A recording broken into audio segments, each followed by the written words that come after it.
Hi అండి అందరికీ, నేను మీ కళ్యాణిని. Welcome back to my channel. ఈరోజు నేను మీకు టమాటా ఎండుమిర్చి పచ్చడి చాలా సింపుల్గా అండ్ టేస్టీగా ఎలా చేసుకోవాలో చూపిస్తున్నానండి. ఈ పచ్చడి ఒకసారి ట్రై చేసి ఇంట్లో వారికి చేసి పెట్టండి, తప్పకుండా నచ్చుతుంది. అలాగే రోజు తినే కంటే 2 ముద్దలు ఎక్కువగానే తింటారు. మీ ఫేవరెట్ లిస్ట్లోకి కూడా చేరిపోతుందండి. ఇది ఎక్కువ టైం పట్టదు, ఎలాగనో చూపిస్తా పదండి. ముందుగా నేను ఈ టమాటా పచ్చడికి 4 టమోటాలని, 3 పచ్చిమిరపకాయలని, 4-5 ఎండుమిరపకాయలని తీసుకుంటున్నాను. మీరు మీ స్పైసీకి తగ్గట్టు మీరు తీసుకోండి. టమోటాలకి పచ్చిమిరపకాయలకి ఆయిల్ అప్లై చేసి ఇలా స్టవ్ వెలిగించి స్టవ్ పైన ఒక స్టాండ్ పెట్టుకోండి. స్టాండ్ పైన ఇలా టమోటాలను పెట్టి ఫ్లేమ్ని మీడియంకి సిమ్కి అడ్జస్ట్ చేసుకుంటూ మంచిగా టమోటాలని కాల్చుకోండి. కాల్చుకున్న టమోటాలని ఒక ప్లేట్లో తీసి పెట్టుకోండి. అలాగనే ఒక ఫోర్క్ స్పూన్కి మనము పచ్చిమిర్చిని ఇలా గుచ్చి సులభంగా ఇలా కాల్చుకోండి, ఈజీగా ఉంటుంది. అలానే మనము ఎండుమిరపకాయలను కూడా ఫోర్క్ స్పూన్కి గుచ్చుకొని కాల్చుకొని తీసి పక్క ప్లేట్లో పెట్టేసుకోండి. ఇవి కాసేపు అలానే వదిలేసేయండి, చల్లారిపోతాయి. చల్లారాక ఒక మిక్సీ జార్ తీసుకొని మిక్సీ జార్లో పచ్చిమిరపకాయలని, ఎండుమిరపకాయలని తుంచి ఈ విధంగా వేసుకోండి.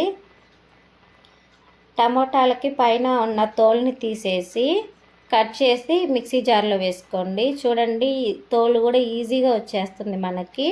ఇలా తోలుని తీసేసుకొని కట్ చేసి మిక్సీ జార్లో వేసుకోండి. మిక్సీ జార్లో వేసుకున్నాక ఒక తగినంత సాల్ట్, 1/2 స్పూన్ జీలకర్ర, 4-5 వెల్లుల్లి రెబ్బలు కూడా వేసుకోండి. ఈ పచ్చడికి మెయిన్ ఇంగ్రీడియంట్ ఏంటిదంటే ఉప్పు తొక్కండి. మా సైడ్ దీన్ని ఉప్పు తొక్కు అంటారు. ఉప్పు తొక్కు, చింతొక్కు కూడా అంటారండి. ఇది పచ్చి చింతకాయలతోటి తయారు చేసి నిల్వ ఉంచుకుంటామండి మేము. ఇది ఒకవేళ మీకు అవైలబుల్గా లేకపోతే దీని ప్లేస్లో మనం చింతపండును కూడా వాడుకోవచ్చండి. ఇది 1 స్పూన్ వేసుకుంటున్నానండి నేను. ఇది వేసుకొని మనము ఈ మిశ్రమాన్ని మెత్తగా మనము మిక్సీ పట్టుకుందామండి. ఇలా మిక్సీ పట్టేసుకొని దీన్ని పోపు పెట్టుకోవాలండి. పచ్చడికి స్టవ్ వెలిగించి స్టవ్ పైన ఒక బాండి పెట్టుకోండి. అందులో తగినంత ఆయిల్ వేసుకోండి. 2 స్పూన్స్ ఆయిల్ వేసుకొని అందులో పోపు దినుసులు వేసుకుందామండి. ఇందులో 1/2 స్పూన్ జీలకర్ర, 1/2 స్పూన్ మెంతులు, ఒక స్పూన్ పప్పు వేసుకోండి, శనగపప్పు.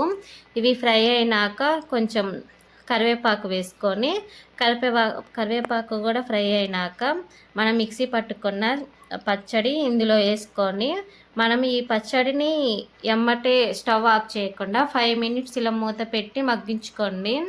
మూత పెట్టకపోతే పచ్చడి అనేది పైకి ఇలా చిందించి పడుతుందండి.